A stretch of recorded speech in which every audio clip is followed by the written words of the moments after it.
यार भाई लोग, पहले मैं आप लोगों को ये बताना चाहता हूँ कि मैं भी आप लोगों में से ही हूँ। मैं पहले तो एक सोशल वर्कर हूँ जो मुसलसल तकरीबन 20 सालों से ज़मीनी लेवल पर सोशल वर्क कर रहा हूँ लोगों के फलाह बहबूदी के लिए। और पिछले 3 से 4 सालों से मैं खुद पत्रकारिता भी कर रहा हूँ सोशल काम के साथ साथ। और मैं ज़मीनी लेवल पर एजुकेशन सेक्टर में, यहाँ पर मेरे बैठे बहुत सारे दोस्त जो सामने बैठे हैं उन्हें पता है कि एजुकेशन सेक्टर में मेरी क्या खिदमत है। खैर, मैं आज जो बातें चल रही है कि अब्दुल हफीज़ उम्मीदवारी कर रहा है, क्यों? अब मैं उम्मीदवारी क्यों कर रहा हूँ मैं आप लोगों को ये बताना चाहता हूँ। पहले मैं अपने मंसूर के बारे में बताऊँगा कि मैं क्या काम करना चाहता हूँ आगे। फिर उसके बाद हमारे वो भाइयों के बारे में बात करूँगा कि जो हमारे ऊपर उंगलियाँ उठा रहे हैं, हमें बता रहे हैं कि ये लोग वोट मुंतशिर करने के लिए खड़े हुए हैं। तो मैं उनको बताऊंगा बाद में, उनके बारे में बाद में बात करूंगा। पहले मैं अपना जो है तो सबसे पहले अपने मुद्दे पे आते हैं कि मैं अगर देखो, अगर आप लोग मुझे चुन के देते हैं, जो मतदाता है, जो हमारे वोटर लोग हैं, अगर मुझे चुन के देते हैं तो मैं सबसे पहला काम करूंगा कि जो हमारा धुलिया लोकसभा हल्का है तो उस हल्के की MIDCों को डेवलप करूँगा। बड़ी बड़ी कंपनियां लाऊंगा, कंपनियां लाने की कोशिश करूँगा और रोज़गार के मौके फराहम करूँगा।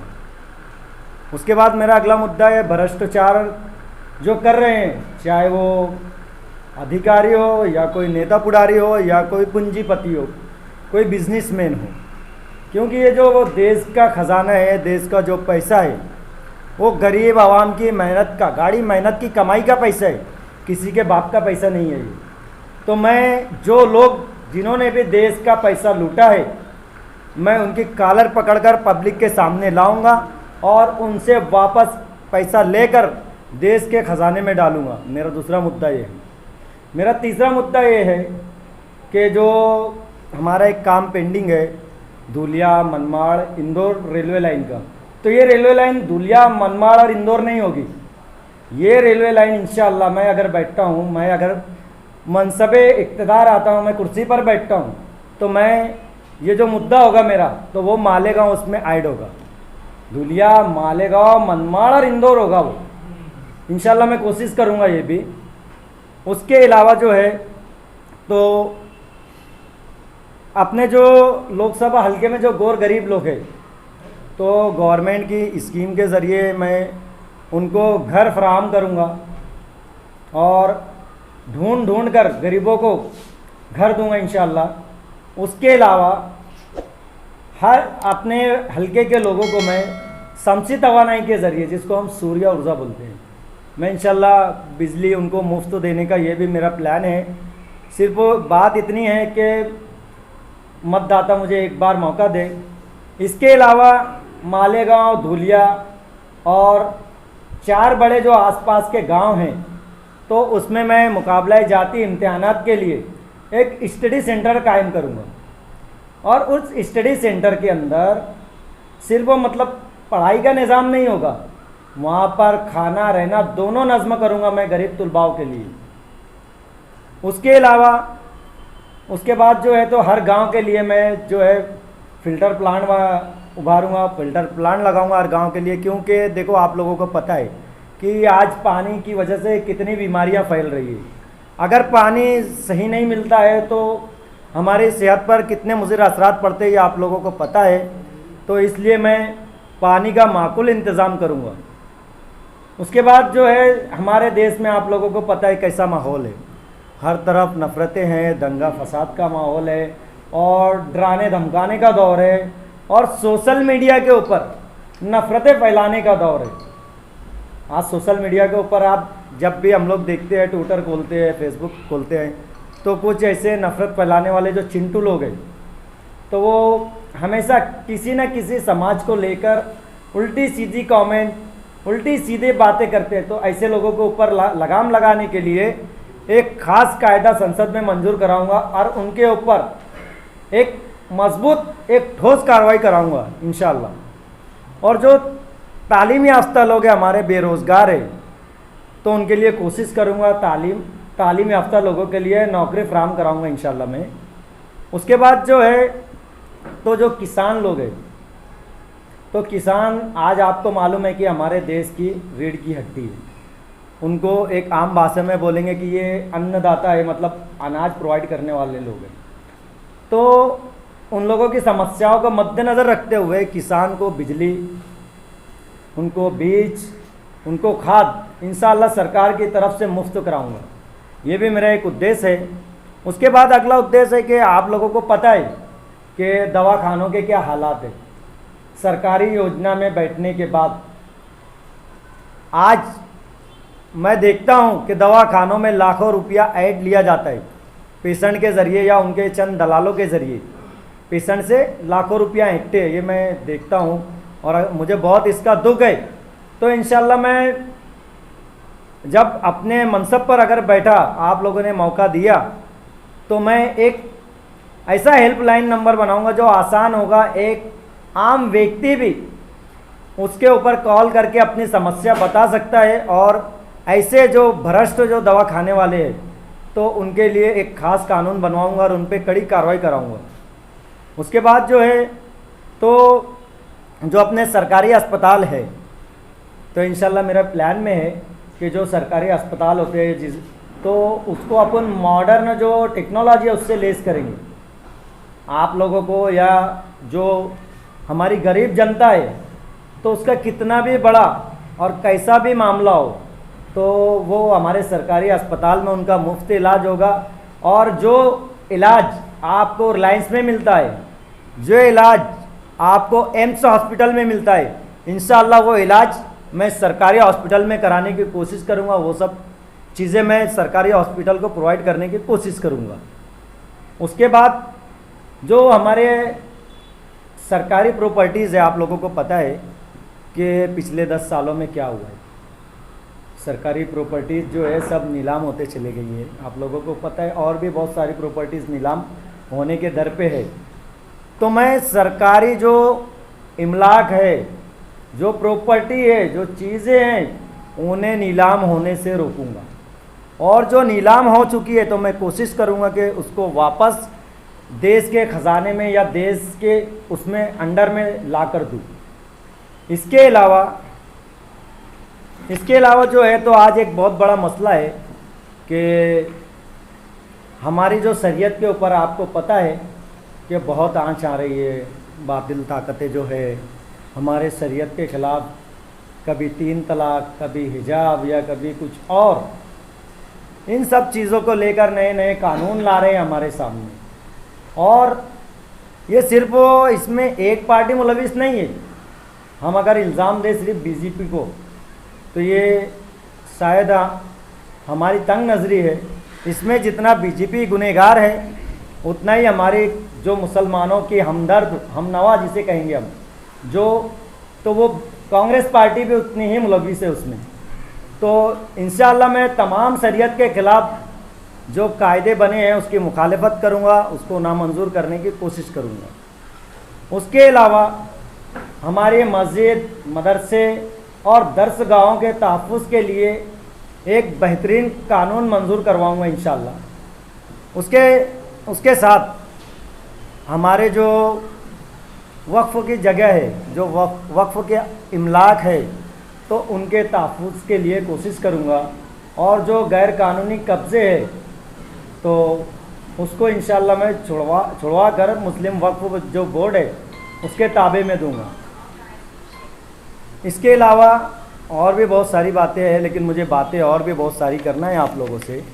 तो अभी जैसा कि धुलिया जो लोकसभा हल्का है, आप लोगों को पता है कि कितनी पार्टियां लड़ रही है चुनाव, कितनी पार्टियां लड़ रही है। बीजेपी है, कांग्रेस है, भीम शक्ति और जो है कम से कम 3 से 4 दलित पार्टियां हैं। उसके अंदर 18 कैंडिडेट चुनाव लड़ रहे हैं, जिसमें 6 से 7 मुस्लिम कैंडिडेट है। तो हमारे जो भाई है, जो कौम के अंदर मीर सादिक जैसे लोग हैं, तो हमारे खिलाफ प्रोगंडा कर रहे हैं कि ये मुसलमानों की वोट काटने के लिए खड़ा किए गए। उनका गिरेबान मैं कल आखिरत में पकड़ूंगा, उन्हें छोड़ूंगा नहीं। जो लोग हमारे खिलाफ गलत अफवाहें फैला रहे हैं। लेकिन मुझे एक बात बताओ कि जब 20 लाख वोट है, तकरीबन 5 लाख के करीब मुस्लिम वोट है, कुछ कम ज़्यादा है उसमें, कम है उसमें कुछ, लेकिन 5 लाख के करीब है, तो क्यों हमारा कैंडिडेट नहीं चुन के आ सकता?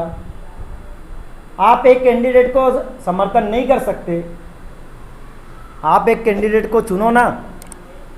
आज हमारी इतनी, आज दलित समाज की वोट कितनी, आप ये देखो, वो लोग कितनी, वो लोग तो पार्टियों से लड़ा रहे कैंडिडेट, उन्हें कोई नहीं बोल रहा कि वोट काटने के लिए खड़ा किया गया है।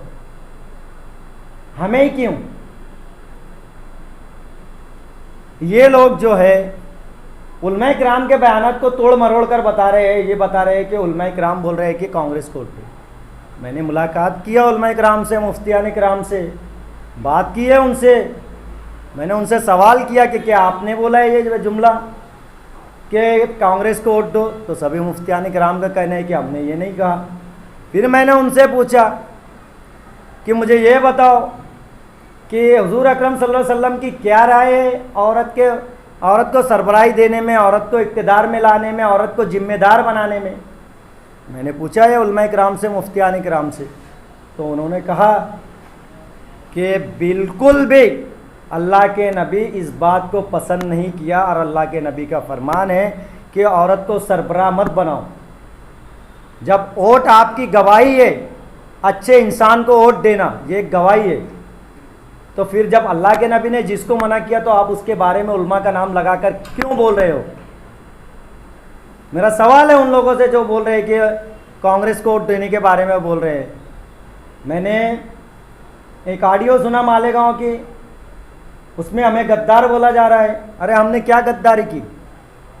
अरे मेरा तो बोलना है कि आप लोगों को, ये जो लोग हिम्मत करके अपने मुसलमानों का झंडा लेकर आगे आए, मैदान में उतरे, हम लोग तो कुश्ती लड़ने के लिए उतरे, आप लोगों के लिए आए आगे मैदान में, क्योंकि आप लोग तो ज़हनी तौर पर गुलाम हो चुके थे।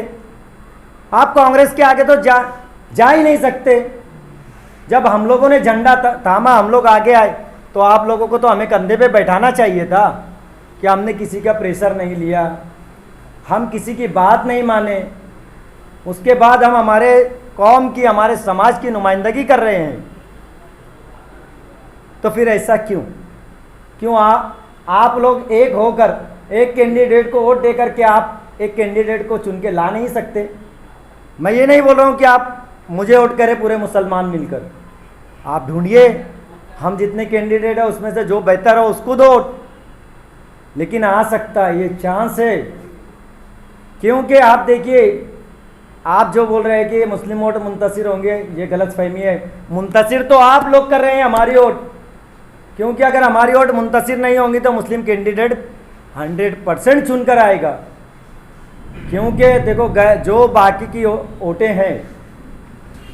हाँ सवाल है, हाँ बोलिए। कि आप मुस्लिम वोटों की बात कर रहे हैं, आप खड़े हैं, जमहूरियत आज़ादी है और हाँ। आपका मंशूर बहुत अच्छा है, हाँ। पसंद आया, आपने फॉर्म भरा, जी सोचिए अभी 5-10 मिनट में फैसला नहीं करा होगा, हाँ। अभी तैयारी चल रही होगी 2 जी, दिन जी। पहले से। मालेगांव में इतनी ताकत से आने की वजह क्या है? देखिए, शॉर्ट करते हैं, टाइम हो रहा, पेपर निकालना हाँ, है हाँ। लोगों को, इसलिए सवाल का सिलसिला शुरू किया जाए। किस मामले में देर से आने, आप पूछने की वजह? प्रेस कॉन्फ्रेंस के लिए। हाँ हाँ हाँ, बिल्कुल आपका बोलना, आपका सवाल बिल्कुल दुरुस्त है कि मुझसे ताख़ीर हुई है। मैं इन्हीं बातों में उलझा हुआ था कि पहले तो कुछ दिन, मैं 2 दिन के करीब मैं उलमा किराम से मुलाकात किया है कि जो इन्होंने सोशल मीडिया पर इधर उधर हमारे खिलाफ जो बोला है। उसके बाद आपको पता है कि फॉर्म भरने के बाद फॉर्म की छाननी होती है, छाननी तक तो किसी को भी नहीं पता होता है कि उसका फॉर्म मंजूर होगा या ना मंजूर होगा। अल्हम्दुलिल्लाह हमारा फॉर्म मंजूर हुआ। उसके बाद दूसरे ही दिन हमारी एक मीटिंग थी कलेक्टर ऑफिस में, हमारे यहाँ के भाई लोग भी आए थे उस मीटिंग के अंदर, तो वहाँ पर हम लोगों को तकरीबन 7 बज गया। उसके दूसरे दिन से मेरा जो पहला काम था, जो अफवाहें चल रही थी उलमा किराम का नाम लेकर, तो मैं उलमा किराम से मुलाकात किया। 2 दिन तो उलमा किराम, मैंने बहुत सारे उलमा किराम से मुलाकात किया, जिसमें हमारे मुफ्ती कासिम गिलानी साहब है, उसके बाद अपने मौलाना मुफ्ती इखलाक साहब है, और भी बहुत सारे उलमा किराम हैं उसमें। हाँ, तो अभी यहाँ पर भी आया हूँ, अब उनसे भी मुलाकात करूँगा इंशाल्लाह। यहाँ पर मुफ्ती इस्माइल साहब अगर होंगे तो उनसे मुलाकात करूँगा, मौलाना उमरैन साहब से मुलाकात करूँगा, और जिनसे मेरी मुलाकात हो सकती है उनसे भी मुलाकात करूँगा इंशाल्लाह। आपने कहा कि मैं सोशल वर्कर हूँ, यहाँ से जीत जाएंगे, अगर मुस्लिम मोर्चा एक तरफ सपोर्ट किए तो जीत जाएंगे। तो ये जो लोग आप लोगों को गद्दार कह रहे हैं, बीजेपी का एजेंट कह रहे हैं, बीजेपी से आप लोगों ने पैसा ले लिए, इस तरह के इल्जाम लगा रहे, तो ये इतने सारे लोगों को क्यों ये बात समझ में नहीं आ रही है? जो कैंडिडेट सिर्फ खड़े हुए उनको ये बात क्यों समझ में आ रही है? अभी देखो, एक चीज़ है कि हमारे जो लोग हैं तो एक जहनी गुलाम हो चुके हैं, यानी जो पार्टियों में है, मैं आवाम की नहीं बात कर रहा हूँ, माफ़ी चाहता हूँ अगर आप आवाम का समझे, तो जो पार्टियों के अंदर है या तो कोई जहनी गुलाम है या तो किसी का रिचार्ज हुआ है, आपको पता ही सब ये दो बातें। और अगर आप बोलेंगे कि कांग्रेस मुसलमानों की हमदर्द है, तो मेरा आप लोगों से सवाल है, पत्रकारों से, कि कांग्रेस ने पूरे इंडिया में कितने मुसलमानों को टिकट दिया है? मेरा ये सवाल है आप लोगों से। मैंने कोशिश की बात करने की, ठीक है, इंशाल्लाह हम लोग बैठेंगे भी। इससे पहले IPS अब्दुल रहमान का भी फॉर्म था, रिजेक्ट होने से पहले मैंने उनको भी मेरा मतलब वो था कि हम लोगों ने साथ में फॉर्म भरे थे, हम लोग साथ में बैठ के फॉर्म भरे थे, तो मैंने कहा था कि अगर साहब का फॉर्म मंजूर होता है तो मैं उनको समर्थन कर दूँगा। लेकिन ये हमारी बदनसीबी रही है कि शायद उनका फॉर्म रिजेक्ट हुआ, तो फिर मैं उम्मीदवारी किया। हाँ, मेरा नाम है अब्दुल हफीज़ अब्दुल हक अंसारी, मेरा सीरियल नंबर 8 है और मैं धुलिया पार्लियामेंट हल्के से उम्मीदवारी कर रहा हूँ। कितना है? मेरा ग्रेजुएशन है जी। हाँ, मेरी निशानी जो है बैट की निशानी है मेरी, तो मैं जो मतदाता है मेरे, तो मेरा उनसे एक अपील है कि मैंने अपने मंसूर में जितनी बातें की है इंशाअल्लाह उस पर कायम रहूँगा और उसके लिए आखिरी दम तक लड़ूँगा और उसको पूरा करने की कोशिश करूँगा। आप एक बार मुझे चांस देकर देखो।